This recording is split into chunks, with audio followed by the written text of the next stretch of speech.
السلام عليكم ورحمة الله وبركاته. النهاردة حلقة جديدة من قناة أبو غزالة من بودكاست قصص اللعيبة. النهاردة الضيف بتاعنا هو عافر كتير، جايبها من تحت الصفر زي ما بيتقال. يعني مدرب عمل كل حاجة في الكورة، يمكن الكورة في الآخر ما نصفتوش أو ما اديتوش اللي هو عايزه، بس زي ما بنقول إيه، كل تأخيرة وفيها خيرة. النهاردة ضيف حلقتنا هو كابتن مصطفى حمودة. ازيك يا كوتش؟ ازيك يا غزال، عامل ايه يا حبيبي؟ تمام الحمد لله. هنبدأ حلقتنا النهارده كده حبيبي. هنتكلم في شوية تفاصيل. المشوار بتاعك من بدايته لحد ما وصلنا لحد النهارده يونيو 2025. هنتكلم شوية تفاصيل كده معاك انت بقى. ويعني انا هبدأ بحاجة يمكن ناس كتيرة ما تعرفهاش. في حاجة اسمها حاجات معلومة وحاجات مجهولة. الحاجات المعلومة اللي ظاهرة للناس اللي هي مثلا نتيجة او كسبت خسرت، الكلام ده كله ده بيظهر قدام الناس على حسب، وبالنص بتقيمك بناء على ده. اما الحاجات المجهولة دي حاجات احنا تعبنا كتير فيها. كل المؤسسين في النادي عندنا والشركة واعضاء مجلس الإدارة عملنا انجاز كبير جدا من سنة 2014 لحد النهارده. في جنود مجهولة بتشتغل شغل من حديد، بمعنى صح شغل على اعلى مستوى، عشان يخلوا النادي او يخلوا الكيان الكبير دوت بكل اللعيبه واولياء الامور والمدربين والمشاهدين والجمهور في البوزيشن دوت وفي الصوره دي. طب شايف ان هي كانت من البدايه ضربه حظ ولا انت كنت حابب التجربه؟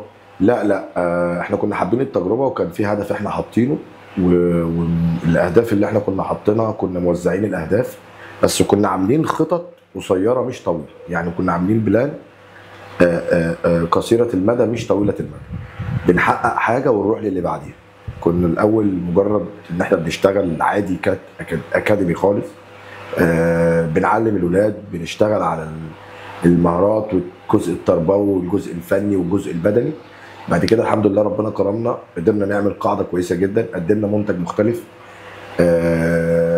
عن الناس اللي كانت بتشتغل، بعد احترامي طبعا للناس كلها. فقدرنا الحمد لله نبقى في مصدر ثقه عند العملاء اللي موجودين معانا، اللي هو اولياء الامور والجمهور واللعيبه والمدربين والكلام ده كله، كان في مصدر ثقه. فقدمنا منتج مختلف، فوصلنا للليفل دوت بشكل كويس. كابتن مصطفى حمودة نفسه، الجزء بتاع الفريق الاول.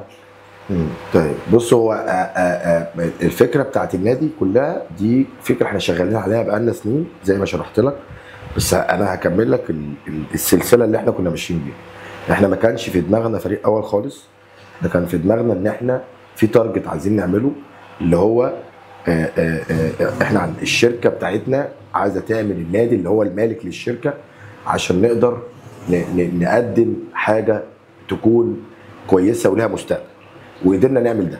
بعد كده واحنا لما جينا اشتغلنا عملنا الدرجه الاولى من 3 سنين، فكان عندنا بلان قصيره المدى ان احنا نقدر نجمع لعيبه كويسه في الدرجه الاولى، وكان عندنا قطاع ناشئين كويس جدا، فقلنا هنديهم وقت معين بحيث ان هم يمثلوا الفريق الاول الفتره اللي جايه.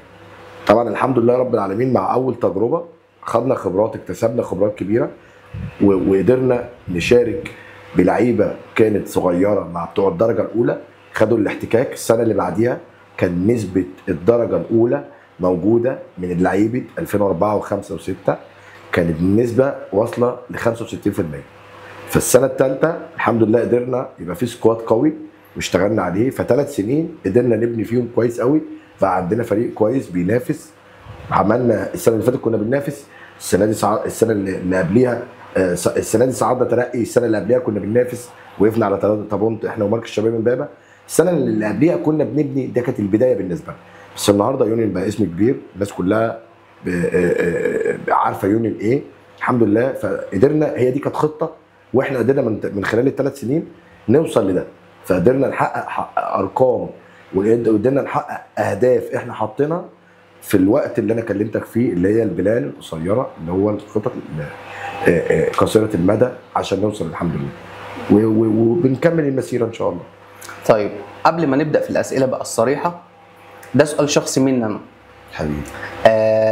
انا اشتغلت معاك يمكن من زمان، من قبل ما انشهر، بس في من 2014. يعتبر 3 سنين اشتغلت معاك فيهم. كانت سنه 2004 الفريق الاول اللي ما صعدناش فيه بفرق نقطتين، ده 2000 وكام؟ كان 2023 بتاعت 2023. امبابه. السنه اللي احنا فيها دي، الموسم ده الترقي. انت شايف ان احنا في 2004 خرجنا من لافيينا، مواليد 2004. مواليد كان 2004. فريق 18 سنه. الموسم بتاع الفريق الاول اللي انت اشتغلت فيه فريق اول، اللي ما صعدناش فيه للترقي، وشبه يعتبر لو كنا صعدنا ترقي كنا صعدنا درجه ثالثه. اللي هو الموسم اللي فات. الموسم اللي فات اللي انت بنيت فيه السكواد، يعتبر الفريق ده الاول. تاني موسم لينا. ده تاني موسم. الموسم اللي فات ده اللي ما صعدناش فيه برضو من الترقي، بس صعدنا ترقي. تمام. ده سؤال شخصي، ده شايف ان ده كان نحس بزياده؟ لا مش ولا نحس. بص انا ولا يعني الحمد لله اللي انت برضو ذكي وعرفت تتكلم في نقطه ممكن الناس ما تعرفهاش. انا في اول كلامي قلت لك ان في حاجه معلومه وحاجه مجهوله. احنا ما صعدناش لاسباب كتير. اول سبب ده بتاع ربنا، ما ينفعش انت تتدخل مع ربنا في توفيق وعدم توفيق. خلاص دي حاجات بتاعت ربنا، لان ربنا كاتب ده. ربنا قبل انت ما تنزل على الارض كاتب لك ده، فدي حاجه بتاعت ربنا. 2 العوامل بقى اللي جوه. طبعا احنا كانت الترقي بالنسبه لنا اول مرحله لينا، يعني اللعيبه صغيره في السن. طبعا كانت في لعيبه كبيره معايا في السن، كانت لعيبه كويسه جدا، ولعيبه حققوا معايا ارقام كويسه وكانوا قريبين ليا قوي، وكانوا اشتغلنا مع بعض قدرنا نوصل اللي احنا عاوزينه مع بعض. فالخبرات ليها دور مهم جدا. تمام. الخبرات ليها دور مهم جدا في الترقي. الموضوع ما كانش محتاج منك ان انت لا انت عايز تجيب جول. فطبعا لما في لعيبه طبعا كتر خيرها، الموضوع كان يعني لعبوا، فكان مجهود كبير قوي. دي نقطه. دي تاني نقطه. تالت نقطه والاهم اللي برضو ما حدش يعرفها، احنا استنفذنا كل قوتنا في الدوري. احنا لعبنا دوري ب 22 ماتش، خسرنا ماتشين بس، كسبنا كل الماتشات الباقيه. تمام. كسبنا بره وجوه. فضلنا لحد الاسبوع ال 18 او الاسبوع ال 17 كنا يعني راكبين مركز اول، اللي هو انت متصدر الدوري. متصدر الدوري مع كيانات كبيره محترمه جدا، صرفت فلوس كتير قوي، مع لعيبه عندها خبرات، مع كل حاجه متهيئه لها، يعني متهيئه لهم كل حاجه. انت كان الظروف اللي عندك ان انت استنفذت كل طاقتك في الدوري. انت خلصت الدوري، اللعيبه جابت اعلى دوافعها. تمام. حمل بدني كان عالي جدا، حمل ذهني، كل يوم كان في تدريبات، ماتشات. طبعا السن ليه عامل زي ما كلمت معاك، كل ده فجيت انت وصلت لاعلى حاجه، فاللعيبه حست ده. فطبعا احنا كجهاز فني طبعا يعني الناس اشتغلوا مشكورا، ومجلس الاداره وكل الناس بصراحه ربنا كان سبورت للموضوع. بس احنا وصلنا لاعلى حاجه، وصلنا للقمه بمعنى صح. انت خلصت الدوري واستنفذت كل طاقتك. فالدروب اللي حصل معانا، ويمكن ده محدش يعرفه، ان انت جه رمضان ده بيوقع اي حد. رمضان طبعا يعني ده شهر عباده، بس اللعيبه طبعا كل الانديه بتريح، معظمها بتريح. طبعا فرق معانا جامد قوي شهر رمضان، والالتزامات والقرايب واللي ده بيروح هنا. فلما جيت بعد رمضان عشان ترجع تاني، الموضوع كان صعب جدا. طبعا اللعيبه حست ان هي عملت انجاز كبير. انا صعدت من المجموعه، انا كسبان الدور الاولاني كله، انا ما خسرتش الا ماتشين جم معايا بايلك طبعا، ويمكن كان لهم اسباب تانية. فلما عملنا ده كله، جينا استنفذنا كل طاقتنا. الولاد لعبت في الترقي، الموضوع كان في اوفرلود، اللي هو حمل زائد عليه. بس انما دول 3 اسباب ما حدش يعرفهم. بس يعني ليه مثلا ما اتقفلش على الفرقه؟ زي مثلا اي فرقه كانت في المجموعه معانا من اللي هم صعدوا، عرفوا ان هم يسيطروا على اللعيبه بتاعتهم. بص هي ليها كذا عامل. يعني طبعا ممكن يكون برضو حكم السن بيفرق. يعني انت برضك كان لعيبه كلها لعيبه رجاله على فكره، عشان ما نخرجش بره الموضوع. لعيبه رجاله قوي. دي افضل فرقه انا مرنتها، فرقه 2024 25، الفرقه اللي هي صعد الترقي دي افضل لعيبه وافضل كواليتي. والكواليتي ده مش هيجي النادي تاني، انا متاكد من اللي انا بقوله. مش هيجي النادي بالطريقه دي، يعني بالطريقه اللي احنا نقدر ندمج ده عشان نوصل للنقطه لابعد نقطه كده. ده كنا بنروح نكسب بره وجوه. فالارقام لو مسكنا ورقه وقلم وكتبت، انت بتكسب بره وجوه. فلما بتروح بفرقه بره حتى بجمهورها ولا بملاعبها ومدربينها، فبتاخد منها 3 بونت وتمشي، ده انجاز كبير. انت تكسب بره وجوه، فده انجاز كبير يعني. فالحمد لله رب العالمين قدرنا نوصل لهم لدوت. طبعا السنه اللي قبلها انت كنت يعني عارف الموضوع، احنا امبابه فرق ب 3 بونت، كان الفرق 3 بونت برضه، وحصل دروبات في بعض الماتشات، وقدرنا نلم نفسنا من الدور الثاني، فقدرنا نكسب الدور الثاني كله برضه. ده احنا كسبنا الدور الثاني جوه كله في 2024، ولحمنا في الدوري الجديد ما خسرناش ولا ماتش الا في ماتش اللي هو الدور الثاني يعني، كان في المنيب ده الجون 1-0 بس. فانت بقى لا كسبت عدد ماتشات كتير قوي، فوصلت لمرحله التشبع. اللعيب المصري مشكلته دي ان هو بيوصل لمرحله التشبع، ان انا خلاص انا لعبت اخر، انا وصلت الليفل مثلا للاهلي او للزمالك، خلاص انا مش لا. النهارده بص محمد صلاح، النهارده بص عمر مرموش ولي دجله بيلعب في مانشستر سيتي. محمد صلاح مقاولين العرب بيلعب في ليفربول. لعيبه كتيره جدا عندهم دوافع، عندهم موتيفيشن يقدروا يوصلوا لده. لكن احنا هنا اللعيبه المصريه معظمهم وثلاث ارباعهم الموتيفيشن او الدوافع عندهم محدوده. هو بيحقق حاجه معينه فبيكتفي، يقول لك خلاص انا اكتفيت، انا لعبت منتخب مصر او لعبت اهلي زمالك، انا خلاص انا حققت اللي انا عايزه. لكن مش كل يوم عنده جديد، كل يوم عايز يحسن من نفسه، كل يوم عايز يبقى حد كويس. فدي فرق. انما الموسم اللي فات ده لا، احنا عملنا انجاز كبير قوي، وطبعا الانجاز ده قدام الناس كلها، احنا صعدنا من ضمن الثمانيه، فده كان انجاز. اللعيبه طبعا لما نزلت الترقي، عشان بس هرجع لكلامك، انت قلت لي حظ، انا قلت لك ده توفيق وعدم توفيق، وقلت لك على النقطه الثانيه. اخر حاجه احنا كنا في الترقي كان في عدم توفيق مع قله الخبرات، كانت هتخلص لنا الدنيا. عايزينك تحكي لنا عن اول فرقه انت مسكتها في حياتك، وايه الصعوبات اللي قابلتك؟ بص، هو اول فرقه انا مسكتها في حياتي، انا دربت الزهراء حلوان. دي اول فرقه مسكتها في حياتي، كنت كوتشنج فعلا، مدير فني. كانت فرقه ال 98. كانت فرقه ال 18 سنه او ال 17 سنه يعني في الوقت ده. وكنت بلاعب فرق كبيره جدا، كنت بلاعب مقاولين ولاعب اتصالات ولاعب فرق كبيره جدا، وكنت بروح وبخسر ما عنديش اي مشكله، بس كنت عايز اتعلم. كنت بروح اخسر، يعني انا خسرت ارقام كبيره بس كنت عايز اتعلم. ازاي الخط، لازم تعرف الفرق ما بين الكوتش اللي هو المدير الفني الهيد كوتش، والفرق ما بين واحد بيدرب اللي هو الترينر اللي بيدرب عادي. فالكوتش اللي بيدرب التفاصيل، قرايه الماتشات، التفاصيل اللي جوه الاوضه، الحاجات دي كلها ما بتتقالش، مش اي واحد يدرب. التدريب دلوقتي بقى مفتوح للناس كلها بتقعد تدرب، لكن عايز تقيم مدرب، قيمه في التكوين بتاع الفرقه، قيمه في اداره الماتشات، قيمه في التعامل، قيمه في قرايه الماتش، قيمه ازاي يبقى خسران ويكسب، قيمه ازاي يحافظ على المكسب، قيمه ازاي يعرف يطلع بتعادل لو الفرقه اللي قدامه دي جامده، او يطلع باقل الخسائر. تفاصيل كتيره جدا. هل دي ليها، معلش انا اسف، هل دي ليها تدريب؟ يعني هل دي ليها تدريب؟ لا طبعا مالهاش تدريب. لكن خبرات انت بتكتسبها لما بتلعب، بتشوف مدربين تاني. انا دايما كنت وانا صغير احب ابص على المدربين التاني وهي شغال على الخط، مش بيشتغل وهو بيرص وبيدرب، لا، اشوفه بيفكر ازاي، ابص له تعبيرات البادي لانجوج، لغه الجسد، اشوفه بيفكر، بيتكلم ازاي، بيعمل ازاي، بيشاور على مين. الحاجات دي كلها بتقرب المسافات، ان انت تعرف تبقى ليدر، كوتش، تعرف تدير فرقه، وتعرف تكون. التكوين مهم جدا في التدريب. في ناس كانت بتشكك في قدراتك، او بتقول لك يا عم خليك في شغلتك اللي بتجيب فلوس. لا بص، انا قابلت معاناه كبيره جدا في البدايه خالص. قابلت معاناه اللي كانت ناس تقول لك الكابتن راح والكابتن جه وكلام كل الناس عارفاه. بس لما وصلت للتارجت اللي انا عايزه، النهارده الناس دي بتبقى طالبين ان هم يشتغلوا معايا، النهارده الناس دي طالبين ان هم يشتغلوا في الكيان معايا. قابلت معاناه كبيره جدا في الحاجات اللي زي كده، وضحيت بحاجات كتير جدا، ضحيت بحاجات كبيره قوي عشان ابني كيان، انا وكابتن احمد سالم طبعا رئيس مجلس الاداره، عشان نبني كيان كبير جدا يكون بيخدم على الوراق والبلاد المجاوره، ويكون بيخدم على اي لعيب كوره عايز يبقى حاجه. يعني دي برضو مهمه جدا. احنا ناس بتوع كوره، احنا بنشتغل كوره، فبنركز في كل التفاصيل. مش قصه ان اللعيب بيتدرب، لا، احنا مشروع طويل شويه. زي ما اتكلمت معاك، ممكن يكون في حاجات بنعاني منها في الامكانيات شويه، ولكن احنا بنشتغل، بننتقل الولاد كويس، بنركز، عندنا مدربين كويسين جدا جدا.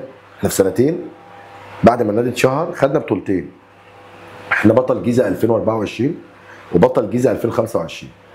لو جيت لكيانات موجوده من 100 سنه 100 سنه ومن 50 سنه ومن 40 و20 سنه ما خدوش بطولتين في سنتين ورا بعض. في سنتين ورا بعض ما خدوش بطولتين.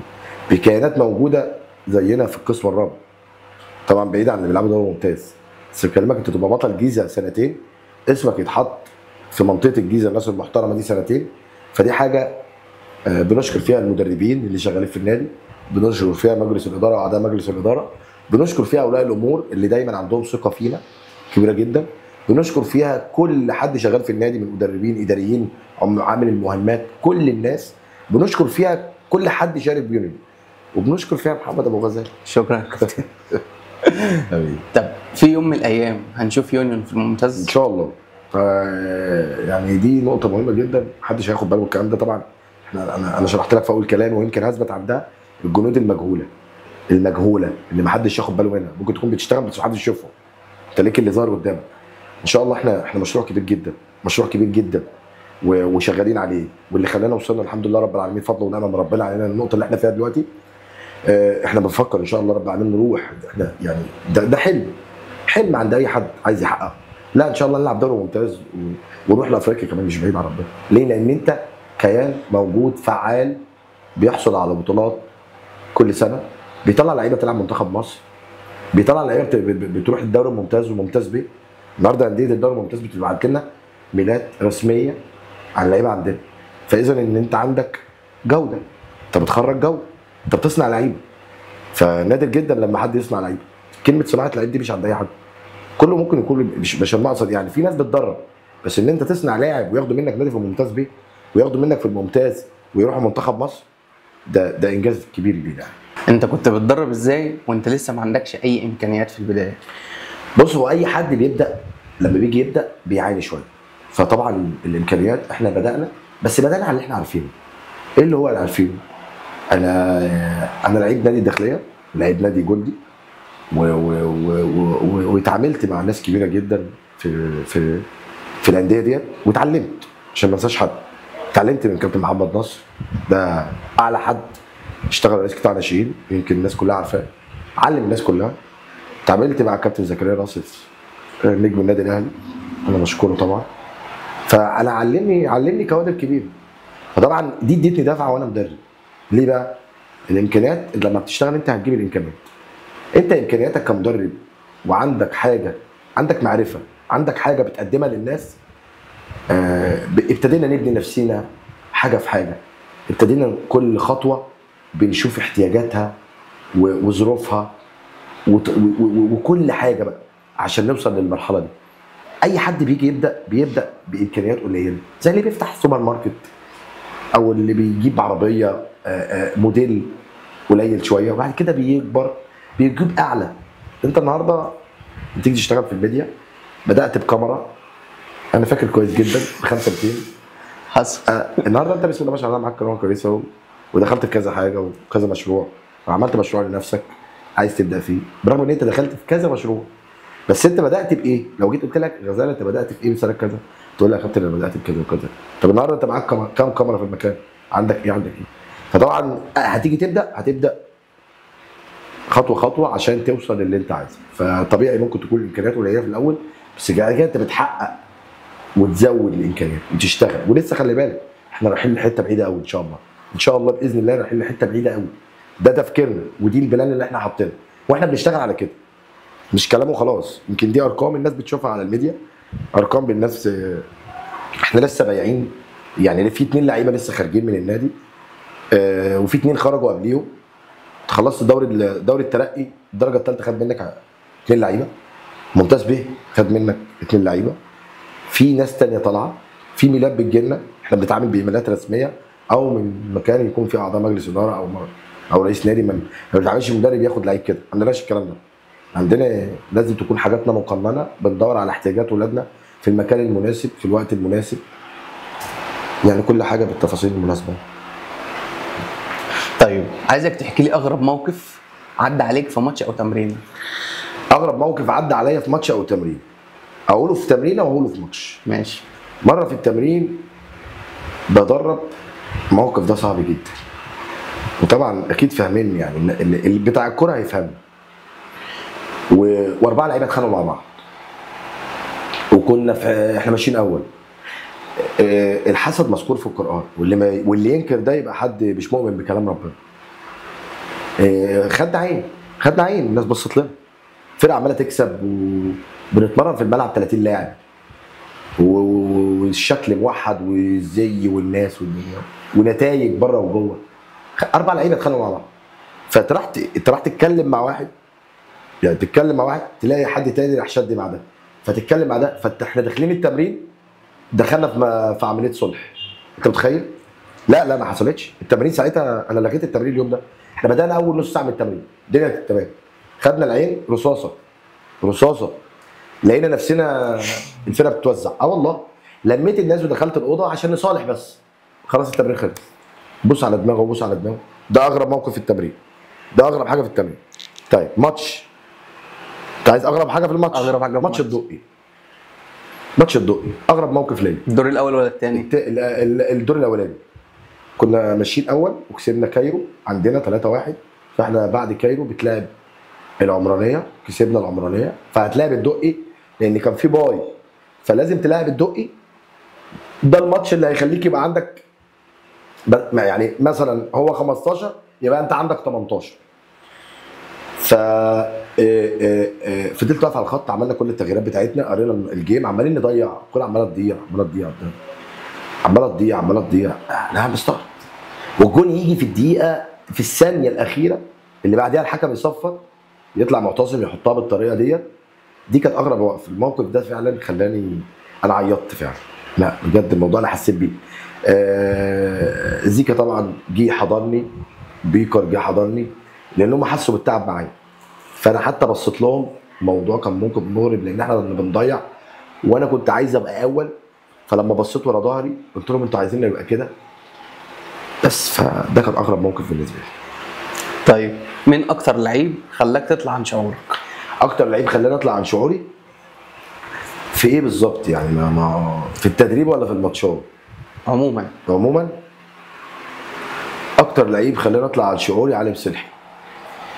طب ليه؟ هو لعيب كبير ولازم اديله حقه، يعني لعيب كبير قوي، بس طبعا انت عارف لما تكون انت كمدرب وليك مدرستك. انا بحترم طبعا كل الناس اللي عندها مدرسه في الكوره، انا ليا مدرستي بشتغل بيها، ويمكن حتى الجهاز الفني الكابتن نبيل لاعب مصر البورسعيدي والمريخ والمدربين الجامدين قوي، كابتن حسام كمونه وكابتن عبد الله وكابتن خالد وكابتن محمد رمضان.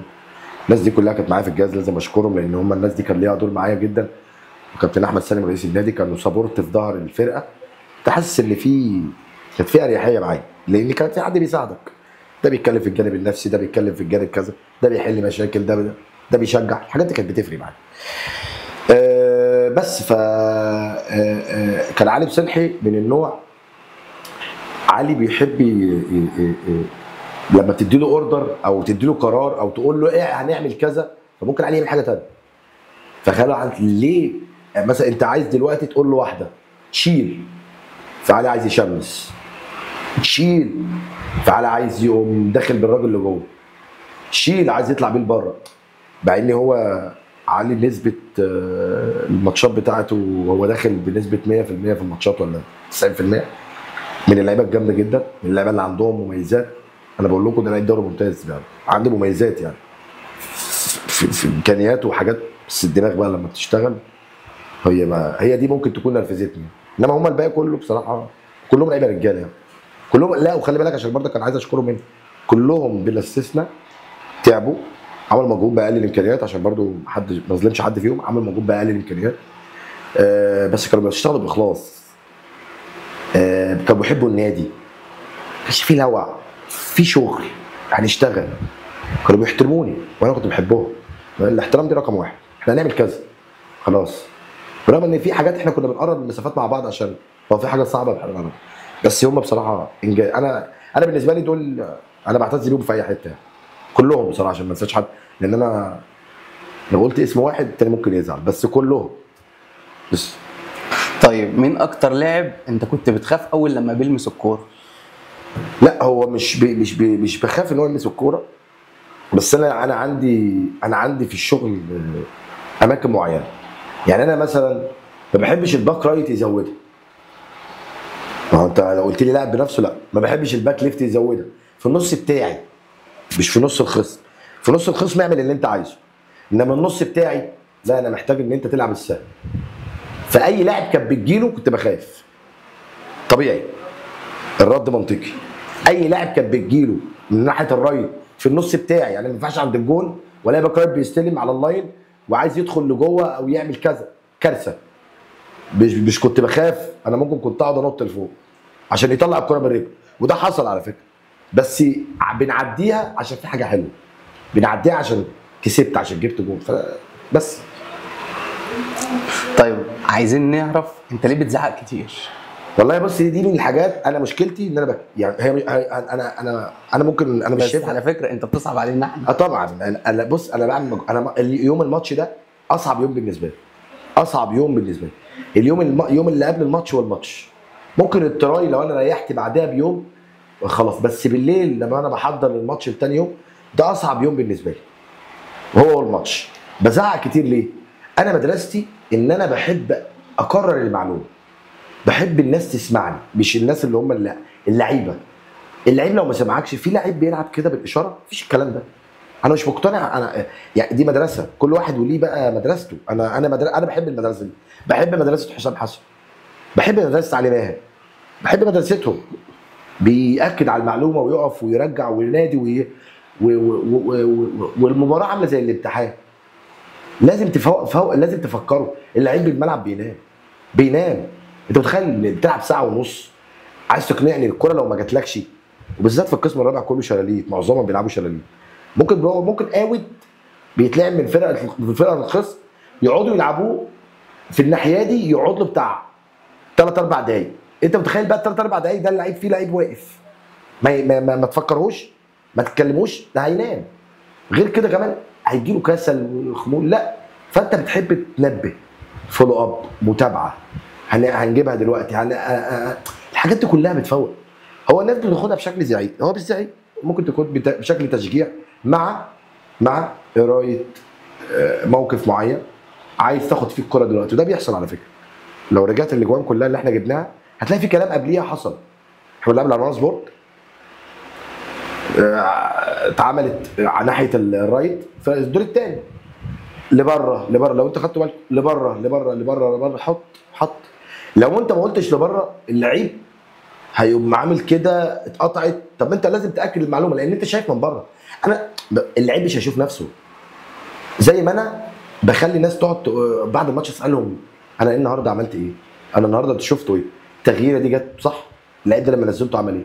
انا كنت بتكلم مع الراجل ده انا احيانا ممكن اسيب الكره في المكان ده واروح اكلم حد تاني، انادي على حد تاني اكلمه، لان انا عندي توقع. لازم في الكوره في حاجه اسمها التوقع، في حاجه اسمها التوقع اللي هو الفوركاست. لازم تتوقع احتمال وقوع الحادث. هي لو عدت هنا ايه اللي هيحصل؟ الجون اللي جه فينا من سمارت كان توقع، الراجل وقف بره عملها كده جون، حصل ولا ما حصلش؟ ما ده توقع. فلازم لازم من شغلك ومدرستك وفي تدريبك بتستخدم اسلوب التوقع ده، اللي انت فيه توقع ان هي هتجيلك كده، فاهمني؟ بس احنا هنعتبر دلوقتي جوه الاوضه وانت عندك ماتش فريق اول، وقدامك دلوقتي اللعيبه، وهتحط الخطه وهتقول لكل عنصر فيهم مهمته ايه. بص انا بالذات فيهم زيكا وعبد الحميد. تمام. هو بص، انت اول حاجه بنبدا بنقرا الفاتحه ان ربنا يطلع الدنيا سلام، محدش يتصاب. بعد كده بتخش في الجانب النفسي، لازم تعرفهم وتعلي الموتيفيشن عندهم وتشوف المنافسه عايزه ايه. بعد كده بتخش في التشكيل، بتبدا مثلا الحضري مثلا بيبقى في حراسه المرمى لان هو لعب معظم الماتشات، بيبقى في الاثنين سيرد باك معتصم ويوسف ياسر، بيبقى ناحيه الرايت بيبو وناحيه الليفت بيبقى علي بسلحي، بيبقى في نص الملعب. طبعا يمكن انت عملت معاهم حلقه قبل كده، انا ما بعرفش استغنى عنهم الاثنين دول بالذات، زيكا وعبد الحميد، ان هم عندهم مميزات. ده بيعرف ياخد الثانيه، زيكا من اشطر الناس اللي بياخد الثانيه، من اشطر الناس اللي بيعرف ياخد الكره الثانيه، وراهن على الكلام ده، من اشطر الناس اللي بيعرف ياخد الكره الثانيه. هو ممكن في مدربين ممكن مش المقصد حاجه، في مدربين ممكن شغال في اماكن ثانيه ما تعرفش ده بيعرف ياخد الكره الثانيه، لا هو بيقول له الكره الثانيه وخلاص. زيكا عنده توقع غير عادي في الكره الثانيه، فعشان كده هو بحب معظم الاوقات، برغم ان انا كنت بستخدمه في اماكن تانية عشان هو الوحيد اللي بيعرف يسد الفراغات دي. عبد الحميد من عنده نزعه هجوميه ومن اللعيبه الكويسه جدا اللي بيعرف يكمل زيكا. طبعا الفاكهه بتاعتنا او مش اللي بيخلي اللعب حلو بيكر، ده اللي بيخلي اللعب حلو عشان ما ننساش حد بس والثلاثه اللي من قدام بيبقى في عبد الرضا وفي علي ووليد وطياره ومازن واحمد سمير عشان ما ننساش حد يعني. وليد ايه دي بقى؟ عايزين سمعتها كتير الموسم ده. ايه بالظبط؟ قول لي. على الكرة على وليد دي ابص، وليد عنده ميزه. انا قلت لك في اول الكلام ايه؟ قلت لك زيكا عنده ايه؟ بيعرف يعمل ايه؟ يقطع الكرة الثانيه. برافو عليك عشان تبقى انت معايا. وعبد الحميد بيعرف يعمل ايه؟ بيعرف يعمل الزياده العدديه. دي بقى عين مدرب. انا شايف ده رجليه تقيله، بيعرف يرقص، بيعرف يراوغ، بيعرف يعمل زياده عدديه، يعرف يعمل لك موقف فيه 3 على 4 على 3، يعرف يعمل لك موقف كذا. الجول اللي جه في جينيوس عبد الحميد جابها منين؟ الجول الثاني في جينيوس جابه منين عبد الحميد؟ من بعد نص الملعب. ليه؟ ما حدش سأل ليه؟ طيب الجول اللي جه في امبابه، الجول اللي جه في امبابه الثاني جه ازاي؟ في امبابه السنه اللي فاتت دي كان برضه مين اللي جابه؟ هو عبد زيكا. الكره الثانيه أيوة. لو قدرت تحط الحاجات دي يبقى افضل يعني. الكره الثانيه زيكا اتلعبت فاول، خبطت في الحيطه، ردت، زيكا جري اكنه عملها بايده. فدي حاجات مدرب بقى واشتغلت وبتشوف الولد ده بيكرر كتير، فبقى خلاص عندك خبرات انت هتعمل دي. فوليد عنده ميزه. وليد اول حاجه من اللعيبه اللي بتاعت الفوت وورك، اللي هو بيعرف لو الالتحام وليد ياخد، بيعرف يحط جسمه، دي مش موجوده عند اي حد. يعني وليد يجري ويحط جسمه 10 على 10. تمام؟ فكنت دايما تلعب على وليد عشان دي، بيعرف يلمس، ما بيخافش، بيعرف يحط جسمه. طب ايه عايز ايه تاني؟ في واحد تلعب عليه تلاقيه بيهرب، فعشان كده. لكن لو احط على الارض لا، لعيبه تانيه كتير. يعني انا دايما كنت العب عشان وليد يضرب، ياخد الكره يعني يلمس او ياخد الكره في المساحه او يحط جسمه ويلف، تمام، ويلعب، او يجيب لي حاله هنا، يعمل لي هنا مثلا فاول، يجيب لي بيلن، يحط لي اللعيبه الثانيه او الخصم تحت ضغط. ده وليد، فاهم؟ عكس ناس ثانيه، يعني عبد الرضا مثلا لما كان بيلعب هاف، كنت دايما في ماتشات نقعد نتكلم فيها، انا عايز احط عبد الرضا ده 1 على 1، اخلقوا لي الموقف ده هيتخلق ازاي؟ جمع واعكسوا الناحيه الثانيه، واحنا بنعكس الناحيه الثانيه. مين اللي فاتح الملعب؟ عبد الرضا. فيتحط 1 على 1، وعملناها في المنيب، وعملناها في فرق كتير، وعملناها في الطلبيه، وحققنا منها اجوان، وعملنا منها هجمات جامده بنفس الطريقه دي. بتجمع لان عبد الرضا من 1 على 1 لعيب سريع، مهاري، بيعرف يعمل الدريبل بالكوره، فعنده مميزات في الحته دي فبيعملها، فده طبيعي. في بص ال 11 لعيب اللي كانوا بيلعبوا ما حدش شبه حد، كل واحد بيأدي خدمته. يعني بيكر بيلاعب الناس، بيكر عنده ميزه ان افضل لعيب مش في القسم الرابع، دي حقيقه والله، في الجيزه عامه بشكل عام بيعرف يوصل الناس. فده لا، ده استخدمه، ريحه، حط 2 تحت منه بيعرفوا يقطعوا ويسلموا ويحطوا له، بيعرف يودي، بيعرف يوزع، بيعرف يلعب الناس، عنده موهبه بصير، بيعرف يوصل، فمش عيب يعني. بس فالحمد لله. طيب كلمه ليا، اشتغلت معاك كام سنه؟ الكلمه دي بفلوس. الكلمه ليا دي بقى لو غزاله لاول بودكاست بيعمله، انت شايف ايه الحاجات اللي انا اتعلمتها منك؟ بص، انت الفتره اللي انت مجتهد، واللي هيخليك توصل اجتهادك، ودايما ربنا سبحانه وتعالى أليس على الانسان الا ما سعى وان سعيه سوف يرى. وربنا قال لك ان الله لا يضيع اجرا من احسن عمل. انت بتشتغل، بتعمل عملك على اجمل وجه، ما تستناش حاجه من البشر، لان رب البشر هيديها لك، بس اعمل شغلك. روح يا رب انا جاي اعمل شغلي على اجمل وجه، حتى لو بتاخد قليل. اسمع مني بجد، لان انا حسيت ده. عارف لما بتطلع حاجه بضمير، بس يعني اذا يعني لو حد بيحب عمله فيتقنه، يعني يتقنه ويعمل حاجه باتقان. فهو هنا ربنا بقى بيحط الفيصل في ده، ان انت اعمل حاجتك بجد. انت النهارده طورت نفسك من راجل كنت بتمسك كاميرا مش عارف ايه، دلوقتي بقيت فوتوغرافر مشهور في الدرجات. النهارده بتعمل انت حلقات بين اللعيبه، ده برنامج، دي فكره ممتازه بس محتاجه شويه. وانا قلت لك مفيش مشكله يبدا بامكانيات قليله، هتروح اللي عاجبني فيك اصرارك ان انت مجتهد، الكلام ده كله ده مهم. بس الكلام خلي بالك، كل ما الموضوع هيكبر كل ما المجهود هيزيد والمشاكل هتظهر، تمام، والمسؤوليه هتزيد يعني، فاهمني؟ فهتحتاج ان انت لازم تطور، فالمجهود هيزيد، فمحتاج ان انت تركز، التركيز كمان هيزيد. لكن انت لا، فكره كويسه اشتغل عليها، ربنا يكرمك. انت من زمان وانت بتجتهد، ممكن انت بدات من الصفر، فالنهارده لا اسمك معروف، حتى لو بتروح هنا وتروح هنا، مش قصه فيديوهات ولا كده، لا انت اشتغلت عملت حاجه بحب. لو انا النهارده جيت قلت لك انت مؤهلك، انت مش هتقول لي انا مؤهلي خريج اعلام، لا، بس انت موهوب، عرفت تشتغل على الموهبه، فان شاء الله الفتره الجايه هتكملها بالدراسه وربنا يكرمك.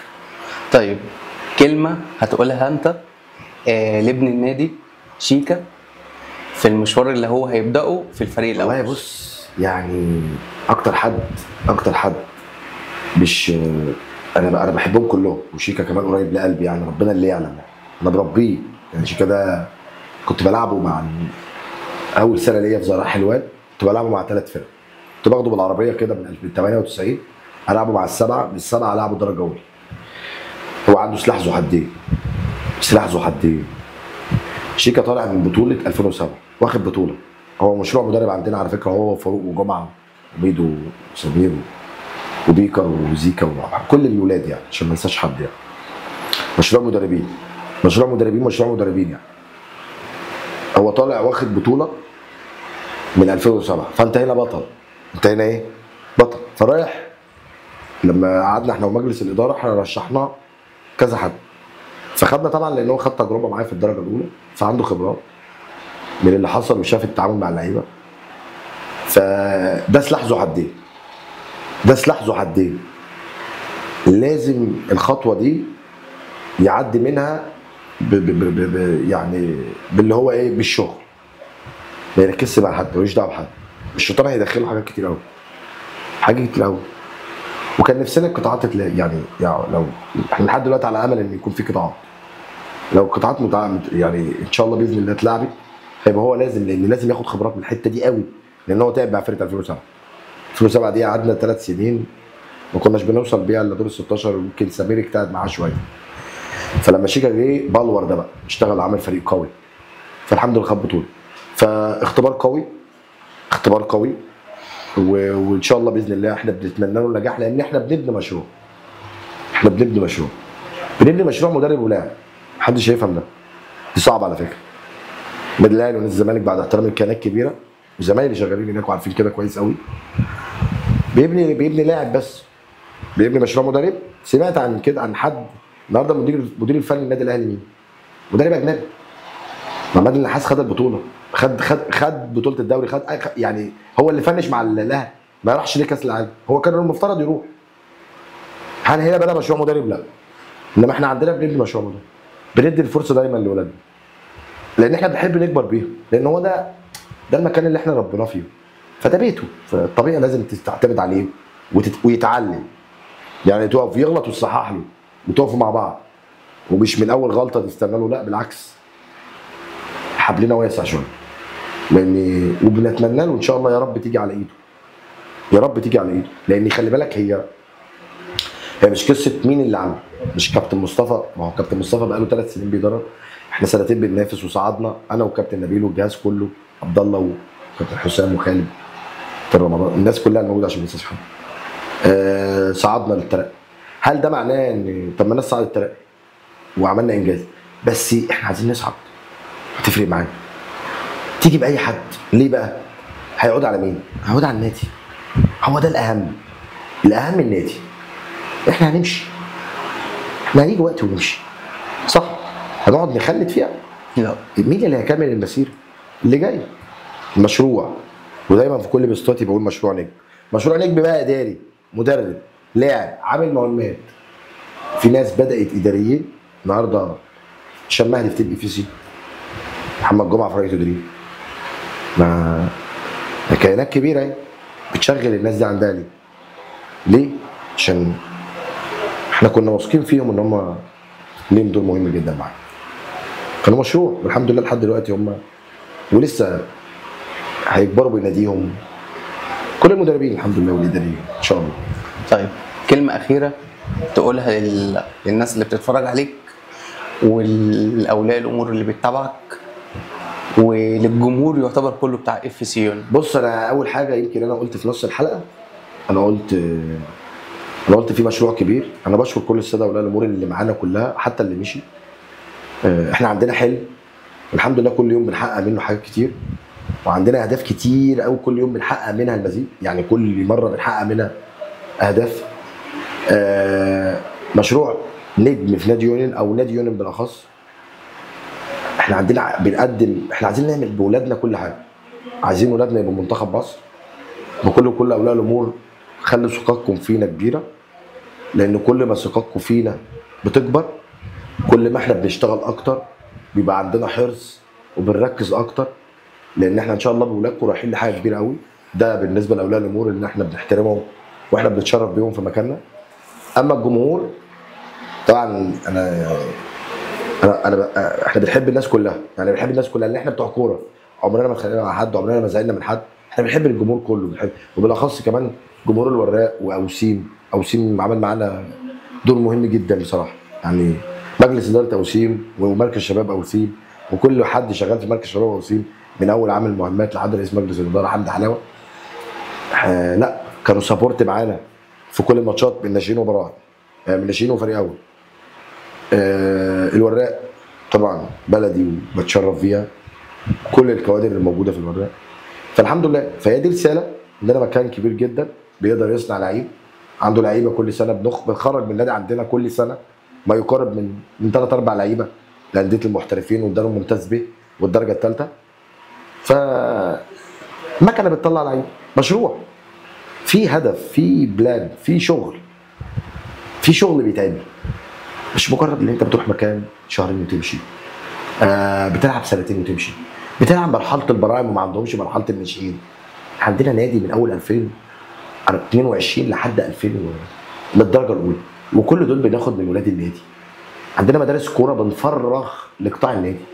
نادرا لو جبت لعيب من الاختبارات، مش اختبارات كمان، بنروح بنعمل ماتشات قدام نبص على اللعيبه فيها، مش كده تروح الم اختبارات وفلوس والكلام ده، ما عنديش الكلام ده. انا اعلم لعيبتي واديله الخدمه اللي تتناسب معاه ونساعد بعضينا، مفيش مشكله، ونوصل للتارجت اللي احنا عايزينه او للهدف اللي احنا عايزينه. فان شاء الله باذن اللي جاي يونيون مشروع نجم. الكلمه دي دايما بكتبها في كل كلامي، واللي هيفهم كلمه مشروع نجم هو اللي هيبقى عارف ابنه رايح فين باذن الله، بتوفيق ربنا ان شاء الله. طيب احنا وصلنا لنهايه البرنامج. في مدربين بيكسبوا بطولات وفي مدربين بيكسبوا قلوب الناس، وكابتن مصطفى من الناس اللي كسبوا قلوب كتير، حتى لو الصعود ما جاش في الفريق اللي بناه هيطلع منه ابطال كتير. الحمد لله. دي كانت حلقتنا مع كابتن مصطفى حموده من بودكاست قصص اللعيبه. شكرا يا كابتن مصطفى. السلام عليكم.